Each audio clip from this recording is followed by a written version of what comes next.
குழந்தைகள்லாம் ரொம்ப தூரம் கஷ்டப்பட்டு நடந்து போய் படிச்சுட்டு வராங்களே, நம்ம காலனிக்கு சொந்தமா ஒரு பள்ளிக்கூடம் கட்டின ஸ்கூல் நடத்துறதுல சும்மாவா சொல்லி கொடுக்கறதுக்கு அழகான டீச்சர் வேணா அதோட முக்கியம். டீச்சர் இல்லாம எப்படிங்க பெஞ்சு வேணும் நாக்காளி வேணும் சொன்னா அதுல ஒரு அர்த்தம் இருக்கு. பொம்பளை டீச்சர் பத்தி பேசிட்டு இருக்க. இது பார், நான் நடத்துற ஸ்கூலுக்கு பொம்பளை டீச்சரே கிடையாது. அதெல்லாம் சரிங்க, செலவு அதிகமாமே. எல்லாரும் ஒத்துக்கணும்ல. அதை பத்தி நீங்க ஏங்க கவலைப்படுறீங்க? நான் எல்லார்த்திட்ட பேசி சம்மதிக்க வைக்கிறேன். முதல்ல ஜோசியரை பத்தி இதை பத்தி பேசலாம் வாங்க. இவ்வளவு பெரிய காலனிக்கு ஒரே ஒரு டாய்லெட் இருக்கு. தினமும் சொம்பும் வாரி வச்சு நிக்கிறது கன்றாவியா இருக்கு. இத பத்தி நீங்க யாரும் கேட்கவே மாட்டீங்களா? என்ன இப்படி கேட்டுட்டே? புது டாய்லெட் ஒண்ணு கட்டி கொடுங்கன்னு செக்ரட்டரிட்ட எத்தனையோ தடவை கேட்டுட்டோம்.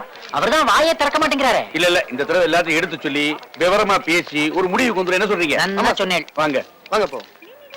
வணக்கம் செக்ரட்டரி ஐயா. ரொம்ப நாளா இந்த காலனியில் உள்ள ஒரு பிரச்சனை பத்தி பேசணும்னு வந்திருக்கோம்.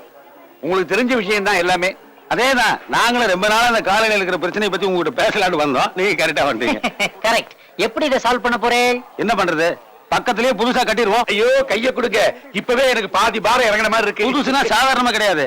பக்கத்துல 4 ரூம். ஒவ்வொரு ரூம்லயும் ஒரே நேரத்துல 25 பேர் உட்காரலாம். ஒரே நேரத்துல 25 பேரா? அதுவும் பக்கத்துல ஒரே ரூம்லயா? ஆமா. என்ன உளறேன்? என்ன உளறது? எல்லா இடத்துலயும் இப்படித்தான் இருக்கு. எல்லா இடத்துலயும் இருக்கா? விசாரிங்க. என்ன அது? அந்த 25 பேர்ல ஒரு ஆளா உங்களால உட்கார முடியுமா? ஐயா, நான் எதுக்கு இனிமேல் உட்காரணும்? நான் தான் எப்பவே முடிச்சிருந்தேன். அதான் ஃப்ரீயா பேசுறேன். வாட்டர் மேட்டர் கேளுங்க. வாட்டர் மேட்டர் கேக்குறேன். இரு, தொட்டிக்கிட்டே கட்ட போறீங்களா இல்ல தண்ணி கையிலேயே கொண்டு வரணுமா? ஐயா, எதுக்கு அசிங்கமா தொட்டியெல்லாம் கட்டணும்? நல்லா காஸ்ட்லியா அழகா ஒரு எவர்சிலர் கேன் வாங்கி ஒரு ஸ்டூல் மேல வச்சிருவோம். எவர்சிலர் டம்ளர்ல ஒரு செயினை போட்டு விட்டுருவோம். எல்லாரும் யூஸ் பண்ணிக்கிட்டோம். என்னது? செயின்ல தம் தூண்ட டம்ளரை கோர்க்க போறேடா? பத்தாதே. இத பாருங்க, நம்மால என்ன சௌரியங்கள் பண்ண முடியுமோ அதான் பண்ண முடியும். அப்புறம் வாட்டர் கேன்ல தண்ணி கொண்டு வரது, பிஸ்லரி பாட்டில் கொண்டு வரதெல்லாம் அவங்க சௌரியம். ஆனா இத பாருங்க, பிளாக் போர்டு மட்டும் ரொம்ப அழகா வைக்கணும். பிளாக் போர்டு எதுக்கியா? ஆனா எவன் வந்தா எவன் வரலன்னு தெரிய வேணாமா? என்ன சொல்றேன்? வந்தா வர போறான், முடிஞ்ச உடனே போறான். இதுல என்ன கணக்கு? இல்லைங்க, எதுலயும் ஒரு டிசிப்ளின் வேணும். அப்புறம் இவனுக்கு வந்து பொம்பளை டீச்சர் வைக்கணும். நான் சொல்லிட்டு தெளிவா அதெல்லாம் முடியாது.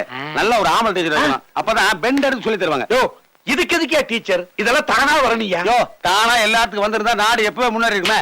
இதெல்லாம் தேவையில்லாத மேட்டர். வழக்கம் போல கல்ச்சர் இல்லாம பேச ஆரம்பிச்சிட்டேன். என்னத்தையோ கட்டி தொலைங்கோ, ஆனா டோரை மட்டும் ஸ்ட்ராங்கா ஃபிட் பண்ணுங்க. கதவே கிடையாது. கதவே கிடையாதா? ஆமா. பக்கத்துல உட்கார்றதே பாவம் நினைக்கிறவனா? கதவு இல்லைன்னா விளங்கும். என்ன அர்த்தம் எல்லாம் பேசிட்டீங்க?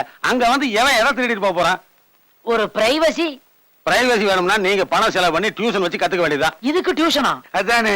என்ன இது? இந்த பாருங்க, இவ்வளவு கண்டிஷன்ல டாய்லெட் கட்டுறதுனா எங்களுக்கு டாய்லெட்டே வேண்டாம். டாய்லெட் பத்தி பேசிட்டீங்க. ஆமா. ஏயா, நம்ம காலனி பசங்க ரொம்ப தூரம் நடந்து போய் கஷ்டப்பட்டு படிச்சுட்டு வர்றாங்களே, புதுசா ஒரு பள்ளிக்கூடம் கட்டலாம்னு பேசிட்டு இருந்தா நீங்க டாய்லெட் பத்தி பேசிட்டீங்க. பள்ளிக்கூடத்தை பத்தி பேசுனீங்க.